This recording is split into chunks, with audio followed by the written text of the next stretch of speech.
But I'll kick it off, and I have plenty of questions, but I think we'd like to be able to answer all the questions that you have, too. So, my first one, Julian, I think we ought to begin at the beginning, don't you think? And so, I think since there's been so much discussion here on genes and environment, tell us a little bit about your parents and your early years. Where'd you come from? Where'd you grow up? You know? I think I know, yes. You do? Good. Yes, I grew up in Atlanta, near Atlanta, in a suburb of Atlanta, Georgia, and my mother was a registered nurse, and my father had about a 6th grade education and did various things, real estate, house building, ran a gasoline truck route, did things of that kind. And it was a lower middle class community. There was very little intellectual stimulation in the community, but we had nothing but academics in the school because they had nothing else. We had no music to speak of, no drama, no voice training, no instrumental training, so we just studied algebra. The high school I attended was a 11-year school system, so I got through it at age 15 before I was 16 years old. And the curriculum was fixed. Everybody took 2 years of algebra and geometry, and everybody took 2 years of Latin and 2 years of another foreign language. So we did get a pretty good academic education. I was glad for that. But the nice fringe things were missing from the community because it was pretty much of a lower middle class community and working class community. Now, when you went through school, did you go through every single grade, or did you get skipped? I skipped. It was rather strange. I was in the 1st grade. I made all C's. I remember the teacher said I kept my feet on the desk, and that disturbed her. And, there were no kindergartens in those days, so there was no preparation for 1st grade. You just went to 1st grade, and they started telling you what 1 + 1 was, and A, B, C, D, and so forth. But in 2nd grade, I made all A's. In the 3rd grade, I made all A's, and the teacher said to my mother, "Your son doesn't need to go to the 4th grade." So, although no one asked me, I would have said I didn't want to go skip a grade, but I skipped the 4th grade, went on to the 5th grade, leaving my girlfriend behind, my dearly beloved girlfriend, and my boyfriend behind. And socially, it wasn't as good a move as I would have liked because it took a long time to get back in track socially after that. So I went on through the 11-year system. As I say, I finished at 15. I then went to a state residential junior college. We were a rather poor family, and this was an inexpensive place. Pretty good place, actually. The teachers were good. And after that, I went to State Teachers College, which was okay in some respects. I liked organic chemistry, but I didn't like those education courses much. They were pretty dull. So I got through in 1 year. So I ended up at barely 19. I was 19 in July, and I finished in August. And I went out teaching in a great big school in Atlanta, Georgia, big high school. At 19, taught a whole year before I was 19, taught 2 years before I could vote. I remember one day one of the students, who was a 10th grader, came to me at study hall and said, "Mr. Stanley, why don't we go out and vote together today?" And I couldn't tell him that I couldn't vote. He was 10th grade and he could vote. He was 21 already.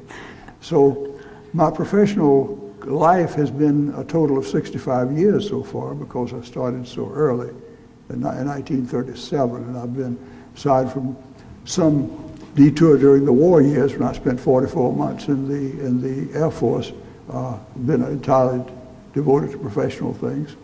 I did retire technically in 1984 from Hopkins, quit teaching, but I hang around the place a couple of days a week for about 8 hours a couple of days a week and do various things there now. And I've published some. I have an article coming out in Education and Psychological Measurement soon, and some other things in the works.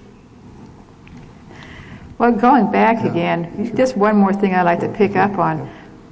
When you were accelerated, did you stand out in any way? Did everybody notice you because you were smaller than average? I was a great big guy. No, I had no trouble.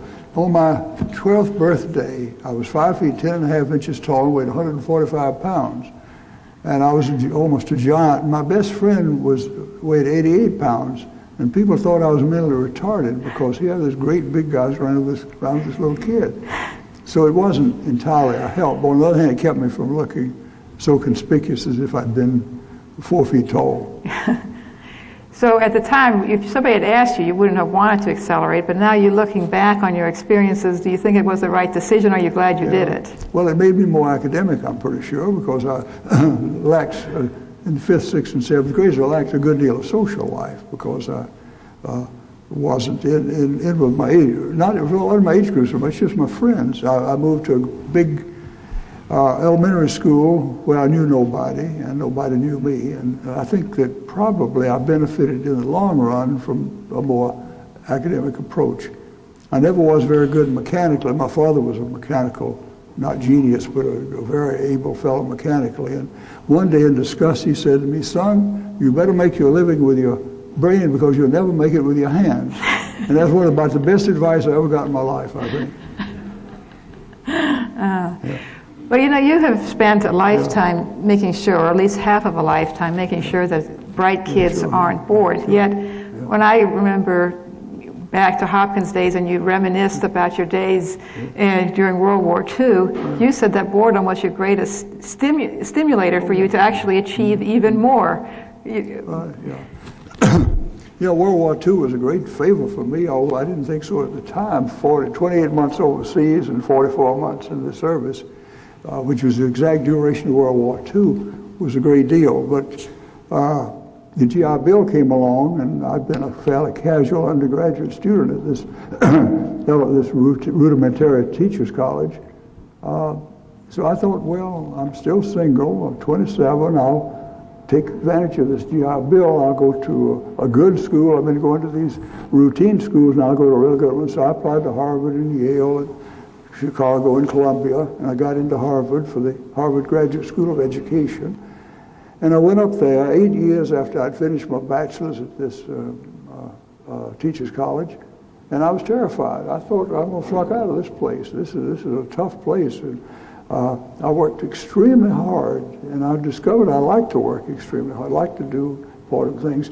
The students who had been there during the war sent a representative at one point to ask me not to work so hard. I was running the grade curve, they said. I got A pluses, they got B minuses. So, but I kept working hard, and I overdid it pretty badly. Made too good of grades and established too much of a reputation, and I had to keep it up. I think I would have settled to be a B student if I'd known how to be one, but I didn't have any clue as to what to do.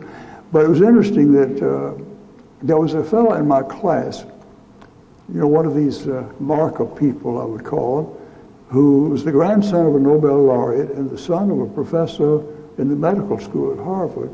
And he was a graduate of the Groton School and Harvard, cum laude from Harvard.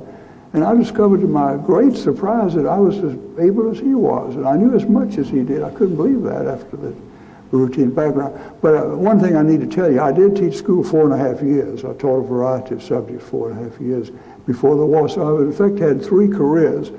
I've been a teacher, high school teacher, regular tenured high school teacher, 4.5 years.